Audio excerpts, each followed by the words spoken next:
Virtual fist bump. How are you? We left off with Viji and Ruku meeting Mutu and Arul on the bridge, right? They were both sleeping on the bridge, and we'll pick up from there. Can't wait to see how it goes. Chapter 9 Laughter. A cool breeze rose from the river, waking me and riffling the edges of my skirt. My stomach growled like a starving tiger. At home, the two of us would have been up making breakfast.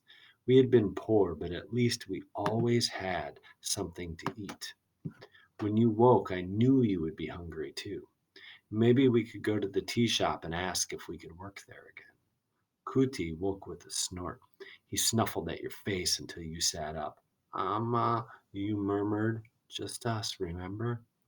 Go home now, Viji. We live here now, Ruku. Our own place, like in our story. Palace? Kind of. We rule ourselves here, so it's as good as being princesses. You lifted your head high and surveyed the ruined bridge like a princess. Down by the river bank, people were bathing. I spotted the boys by the river edge. From our bundle, I grabbed a change of clothes and our toiletries, towels, and water bottle. We walked down to the water with Kuti at our heels. Up close, the river was not beautiful. It looked more gray than silver. We watched Arul dive off a rock, his heels kicking an old cardboard carton that bobbed past. You get an image of what the river looks like? Ooh, disgusting. With a joyful yip, Kuti splashed in, then ran back out to greet Mutu, who was still standing on the rock. Mutu laughed as Kuti shook his coat, sending a shower of droplets into Mutu's face. Now I don't need a wash, he said. What a thoughtful dog you are.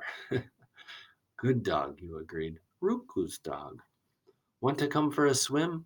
Mutu grinned at you. The water's nice and cool. No, I said. Ruku can't swim. Let her have some fun. Arul was wading to the shore. We won't take her where it's steep. Mutu cupped some water and let it dribble down your back. You giggled and slid into the river with all your clothes on. Don't worry, Arul said. We'll see that she's safe.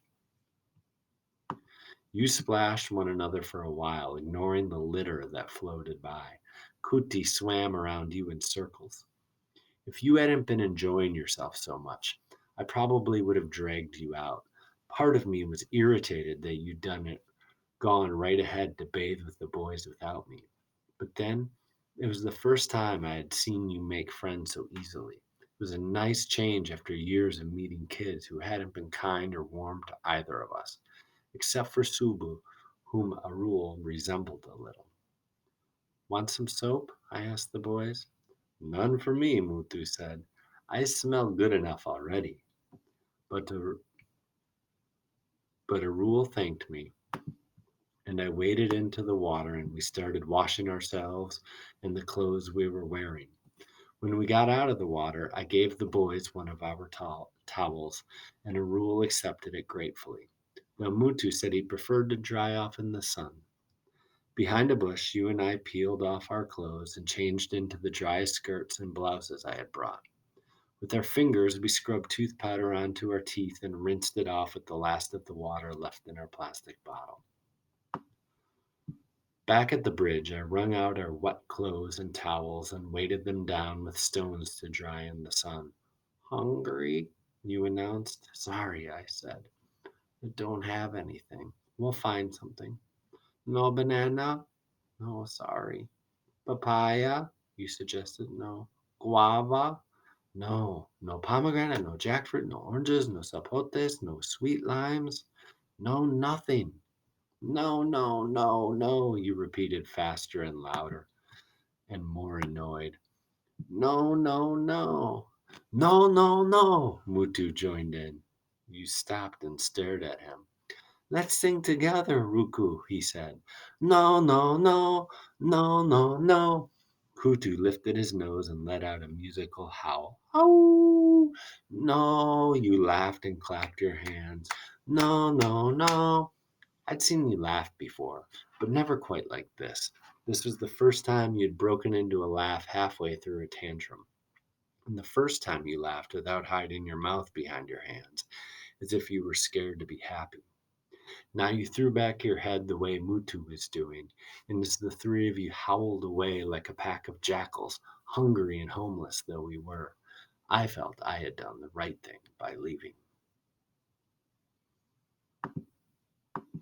Okay, so for today's response, you have one question. Now, yesterday there were some people who did not get their money on pay grade, and that was simply because on their two responses, they didn't follow what I was asking for.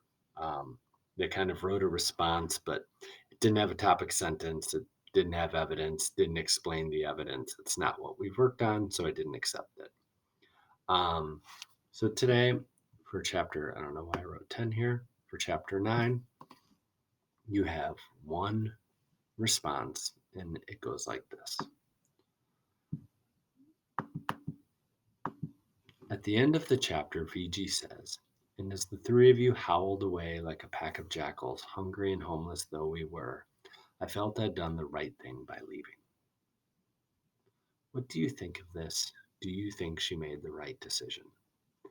So VG says she thinks she did the right thing by leaving. And I'm asking you, do you think she did? Or do you think she did not? If you think she did, I want you to find 2 or 3 specific examples of like why. And the same for if you think she didn't. Like find 2 or 3 and prove it to me why you think she didn't make the right decision. Okay, it should be pretty straightforward. I can't wait to read what you write. This should be, since it's one question and you need 2 or 3 examples and you have to explain them, I would say 6, 7 sentences, this paragraph. Okay, can't wait to see what you write, and good luck.